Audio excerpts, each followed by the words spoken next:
Don't you just hate it when a good thing is ruined by one dumb person? This tale I'm about to tell you is a thrilling heavy metal drama about a greedy little egg-brained businessman who stole from the headbangers and took their money to Africa. It contains such exciting things like abuse of laws, lying, gaslighting, threats of lawsuits, a power plant, and vegans. So throw your metal horns into the like button, headbang the subscribe button, and stage dive onto the bell so you're actually notified when I upload videos, and let me tell you the tale of why everyone is pissed off at Metaldays. Metaldays is a festival that from 2004 to 2022 took place in the beautiful town of Tolmin, Slovenia. A beautiful, humble place that would fit comfortably in some metallic fairy tale or a power metal song. Full of trees, rivers, hills, and caves, where metalheads can spend as much time frolicking through the forest as they would breaking their necks to 6 hours of metal the very same day. Metaldays was a comfortably sized festival, not aiming for the scale of the big festivals,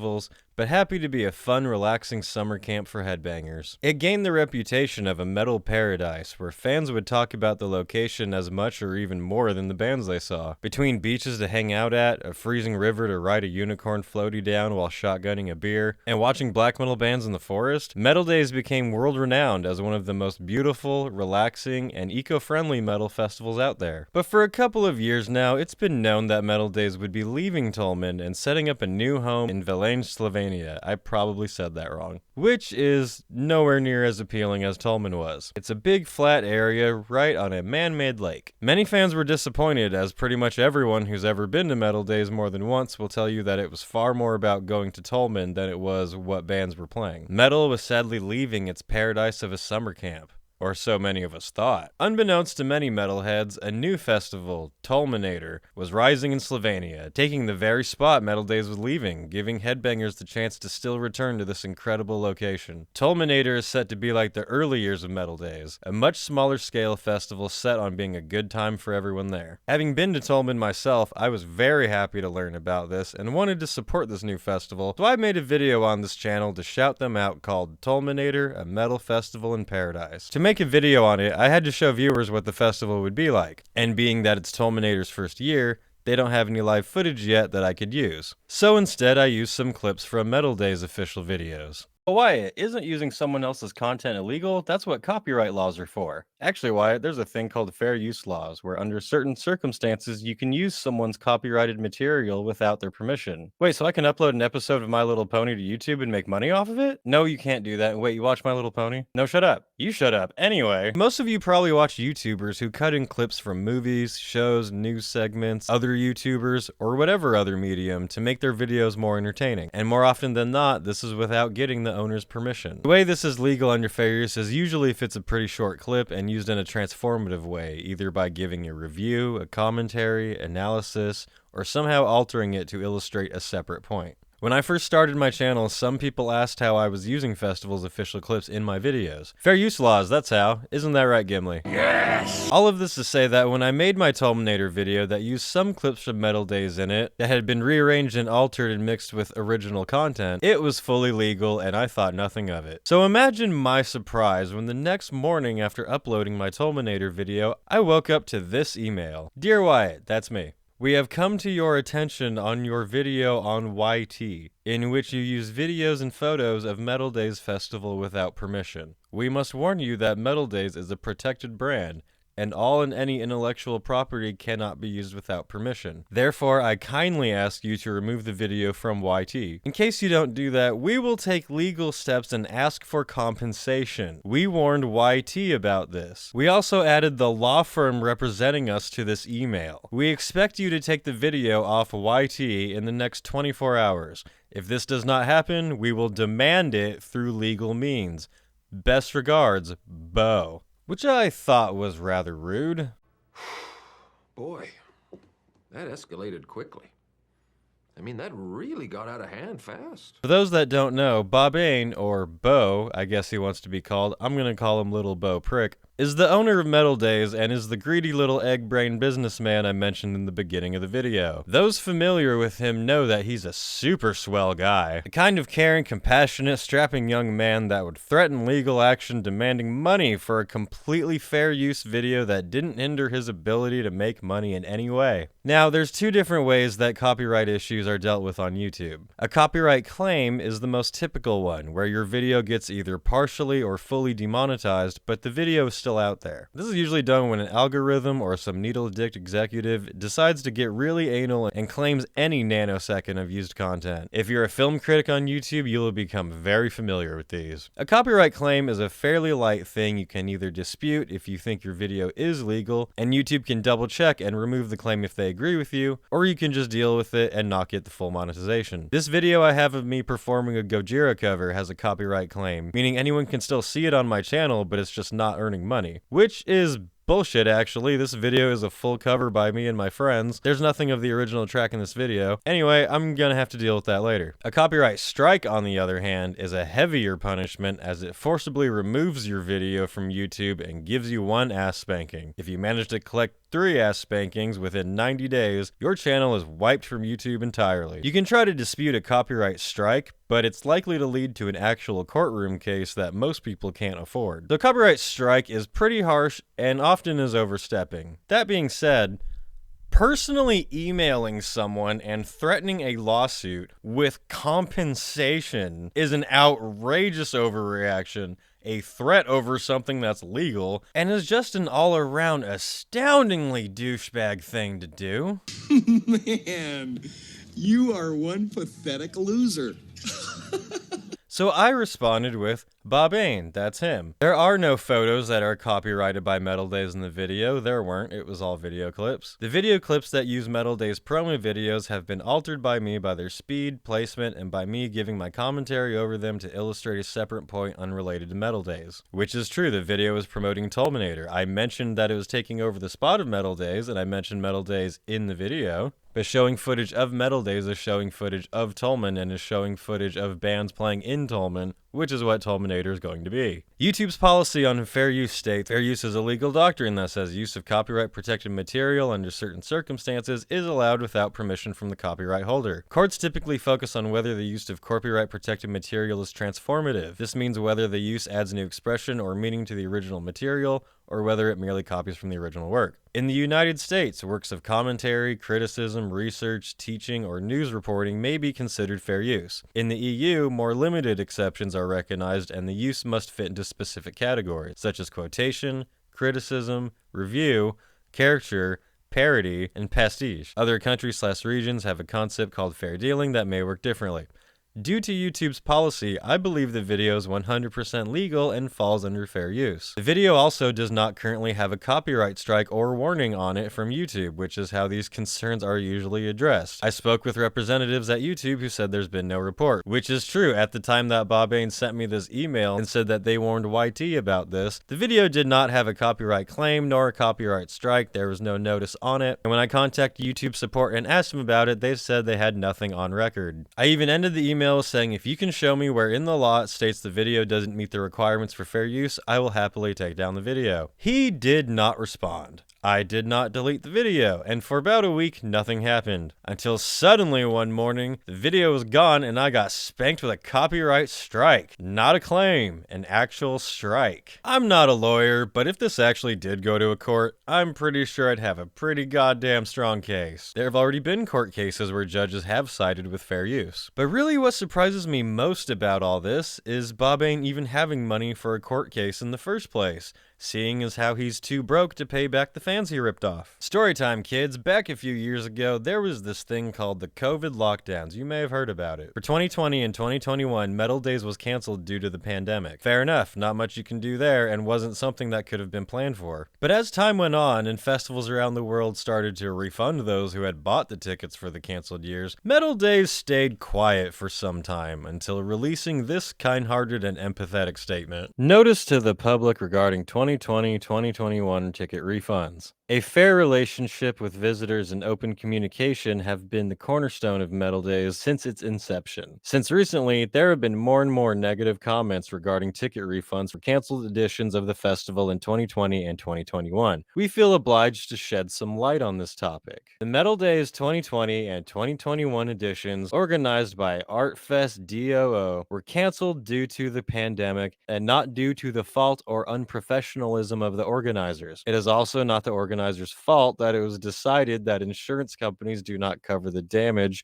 in the event of a pandemic. Then they post a bunch of legal quotes until they get to the main point here at the bottom. Force majeure. In the case of circumstances beyond normal control, such as war, civil, or political unrest, actions and orders from the authorities, strikes, catastrophes, pandemics, epidemics, or other severe damages or highly unexpected factors, the promoter of Metaldays Festival may cancel the festival and all funds received will not be refunded. Although we are not legally bound to refund for canceled festivals, we have decided to return the money for the tickets for the canceled editions to those who want it. We are doing that at the pace of our financial situation allows us without putting our business in danger.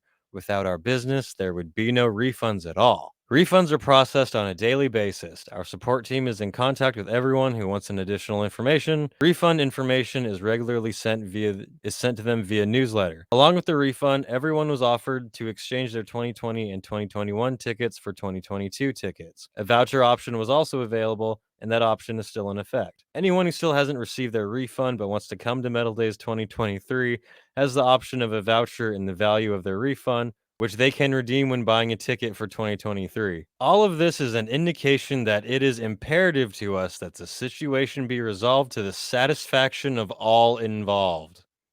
Remember that.